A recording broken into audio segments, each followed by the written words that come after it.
বহু বছর ধরে পশ্চিমা দুনিয়া এক গল্প শুনে এসেছে চীন মানেই নকলবাজি। তারা প্রযুক্তি চুরি করে, বিদেশি নকশা কপি করে, কিন্তু আজকের বাস্তবতা সেই গল্পকে মিথ্যা বানিয়ে দিয়েছে।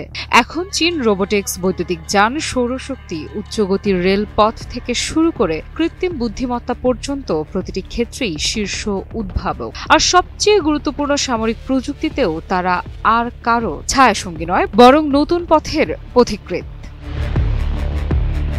৩ সেপ্টেম্বর বেইজিং এর সামরিক কুচকাওয়াজ ছিল সেই পরিবর্তনের ঘোষণা। বিশ্বের চোখের সামনে চীন প্রমাণ করল পিপলস লিবারেশন আর্মি এখন শুধু শক্তিশালী নয়, তারা নতুন সামরিক ভারসাম্য তৈরি করছে। বহু দশক ধরে যুক্তরাষ্ট্র ও তার মিত্ররা যে প্রভাব বিস্তার করেছে তা এখন ধীরে ধীরে ফসকে যাচ্ছে। এখানে জন্ম নেয় সবচেয়ে বড় প্রশ্ন, চীন এই বিশাল শক্তি নিয়ে আসলে কি করতে চাইছে।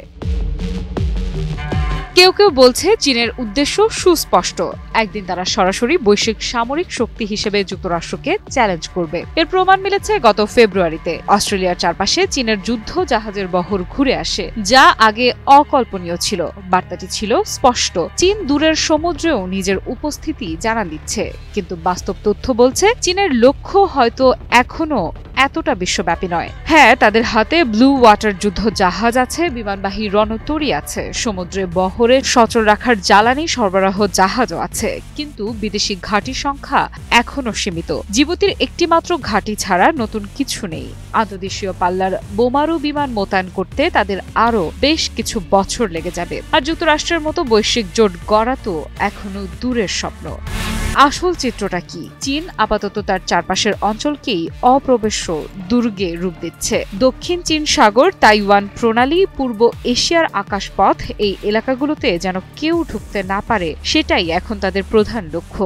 নতুন যুদ্ধ বিমান, ড্রোন, ব্যালিস্টিক ক্ষেপণাস্ত্র সবকিছুই মূলত আঞ্চলিক আধিপত্যকে অজেয় করার জন্য তৈরি। বিমানবহর, আকাশপথে জ্বালানি সরবরাহের সক্ষমতা এসব যুক্ত হয়ে যদিও চীনের সেনাশক্তিকে দ্রুত যে কোনো সীমান্তে মোতায়েন করতে পারার সক্ষমতা দিয়েছে, তবে চীনকে যদি এখনই বিশ্বশক্তির আসনে বসিয়ে দেয়া হয় তবে সেটা অতিরঞ্জন হবে। কিন্তু এটাও অস্বীকার করা যাবে না, তাদের সামরিক উন্নতি এমন এক অবস্থানে পৌঁছেছে যেখানে আঞ্চলিক ভারসাম্য পুরোপুরি পাল্টে যাচ্ছে।